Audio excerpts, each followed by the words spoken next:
Ya, pada kesempatan kali ini saya akan menjelaskan bagaimana cara saya mendapatkan nilai dari SOP.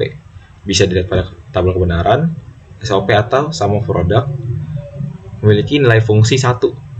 Bisa dilihat pada tabel dan baris pada nomor 2, ketiga, ke-7,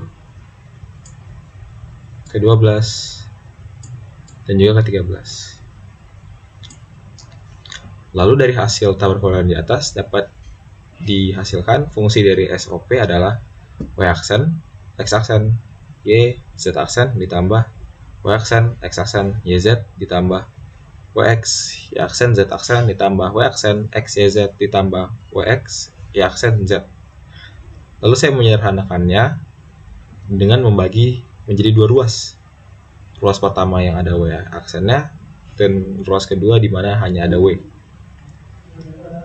Pada ruas Y aksen, saya mendistributifkan Z-nya dari Z aksen ditambah Z, lalu mengkomplemenkannya sehingga menjadi hasilnya 1. Lalu menjadikan identitas Y aksen, X aksen, Y. Ditambah dengan yang satunya, Y aksen, X, Y, Z. Lalu mendistributifkannya juga dan mengidentitaskannya menjadi Y aksen, Y kali 1.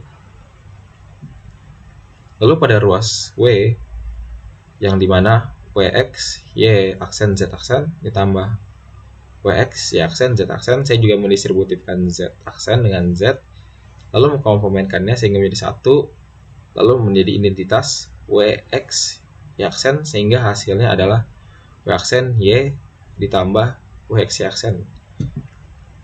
Dapat dilihat juga pada penyederhanaan peta Carnot, SOP atau sama produknya hasilnya juga sama, yaitu YX, Y aksen ditambah Y aksen, Y. Tadi SOP atau sama produk juga memiliki 4 input, lalu 4 input tersebut akan dikalikan semua menjadi 5 bagian menggunakan AND gate. Lalu 5 bagian AND gate tersebut akan input masuk ke dalam per gate yang akan menghasilkan output nantinya. Sesudah disederhanakan, dia hanya memiliki 3 input, yaitu Y, X, Y. Lalu 3 input tersebut akan masuk dikalikan juga menggunakan AND gate, lalu ditambahkan menggunakan OR gate sehingga menghasilkan input, sehingga menjadikan gerbang logikanya seperti ini. Di sini saya akan menjelaskan bagaimana mendapatkan fungsi POS yang didapatkan dari hasil tabel kebenaran. Kita mencari yang hasilnya 0, ada di baris keempat, kelima, ke-8, dan ke-10.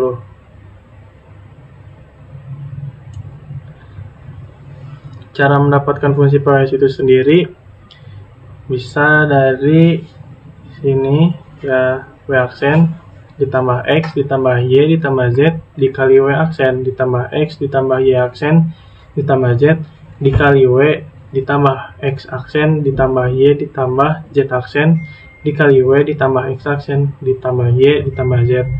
Lalu kita sederhanakan menjadi dua ruas. Ini untuk yang ruas pertama itu Y aksen, untuk ruas kedua itu Y biasa. Jadi untuk yang ruas pertama Y aksen ini kita mendapatkan dari Y aksen ditambah X ditambah Y ditambah Z dikali Y aksen ditambah X ditambah Y aksen ditambah Z. Lalu kita distributif dan komplementkan Y-nya. Ini Y dikali Y aksen sama dengan 0. Lalu hasil dari ruas pertama adalah Y aksen ditambah X ditambah Z. Lalu untuk ruas yang kedua, ruas Y, didapatkan dari Y ditambah X aksen ditambah Y ditambah Z aksen dikali Y ditambah X aksen ditambah Y ditambah Z. Lalu kita distributifkan dan komplement Z-nya. Jadi Z aksen ditambah dikali Z, hasilnya jadi 0. Lalu hasil dari ruas kedua adalah Y ditambah X aksen ditambah Y. Lalu kita gabungkan kedua ruas ini untuk mendapatkan fungsi POS itu, jadi hasilnya Y aksen ditambah X ditambah Z dikali W ditambah X aksen ditambah Y. Hasil ini akan sama seperti hasil peta Carnot. Hasil peta Carnot adalah W ditambah X aksen ditambah Y dikali W aksen ditambah X ditambah Z. Pada kesempatan kali ini saya akan menjelaskan tentang sistem kerja logically-nya. Pada PWS sebelum disederhanakan, dia memiliki 4 input, yaitu W, X, Y, Z. Lalu 4 input tersebut akan masuk ke dalam 4 bagian pada OR gate. Lalu 4 bagian OR gate tersebut akan dikalikan menggunakan AND gate, sehingga menghasilkan outputnya itu 0 atau 1. Sama seperti sebelum, sesudah juga memiliki 4 input. Lalu sekarang dia hanya memiliki 2 bagian, yaitu W aksen ditambah Y ditambah Z dengan W ditambah X aksen ditambah Z menggunakan OR gate. Lalu dari OR gate tersebut akan masuk ke dalam AND gate dan menghasilkan output dan menghasilkan gerbang logika yang seperti ini. Di sini rangkaian yang simpelnya. Di sini W, di sini X, di sini Y, di sini juga sama. Dan di kondisi soal yang sudah disederhanakan, kalau bahwa tuh W itu aksen dan Y juga aksen, dan masih hasilnya mati. Udah besar. Di sini saklar dalam kondisi mati semua, dan kalau misalnya kita nyalakan, ini nyala. Dan kita di sini nyalain dan mati saklar itu menggunakan ngikutin soalnya. Di sini W aksen berarti dalam kondisi mati, di sini aksen berarti mati, di sini Y berarti nyala, dan Z berarti nyala. Di sini W aksen berarti mati, X aksen mati, Y nyala, dan Z mati. W aksen, Y Z aksen. Di sini W aksen, di sini X, di sini Y, di sini Z. Di sini W aksen berarti mati, ini X aksen, dan ini Z aksen. Di sini W, di sini X, di sini Y aksen, dan di sini Z.